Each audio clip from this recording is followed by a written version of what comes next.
Sarika concernant le paragraphe 10. En plus, nous avons une proposition de reformulation comme suit après le mot « libérer ».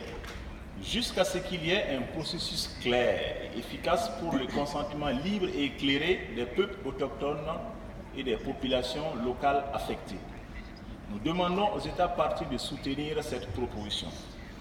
Nous proposons également d'enlever la parenthèse du paragraphe 4 de la Convention sur la biologie synthétique. Nous sollicitons un moratoire.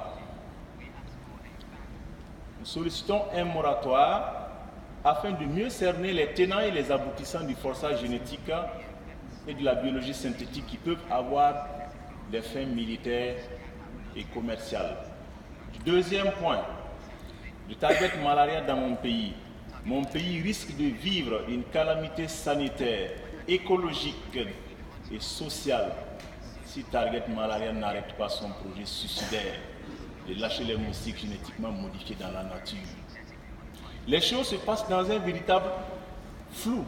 Il n'y a véritablement pas de consentement éclairé, tel que stipulé dans la Convention. Target Malaria abuse de l'analphabétisme de la population pour exécuter son projet conçu de façon unilatérale. Il existe même des journalistes, tant nationaux qu'internationaux, qui n'ont pas eu l'autorisation de demander l'opinion libre des communautés locales où on veut lâcher ces moustiques. La société civile burkinabé, soutenue par des sociétés civiles de l'Afrique, sont venus mobiliser le 2 juin 2018.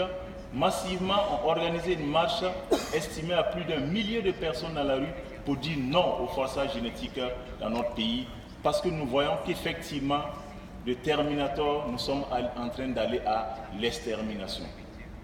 Pour conclure, nous lançons un appel pour une responsabilité collective pour la survie de l'humanité. Pour nous, l'atteinte de la souveraineté alimentaire et sanitaire passe par la préservation de la biodiversité. Et cela ne va pas se résoudre si nous insistons avec les technologies de forçage génétique. Madame la Présidente, nous avons aussi entendu les cris de cœur des peuples autochtones, des régions du monde, de la jeunesse pour la protection de la diversité biologique pour sauver l'humanité. Je dirais aussi que la survie de l'humanité réside dans notre capacité à considérer la Terre comme la mère des vivants. Nous voulons certes la science, mais nous ne voulons pas de science qui va ruiner les âmes. Madame la Présidente, je vous remercie. Thank you very much, Père Ravi.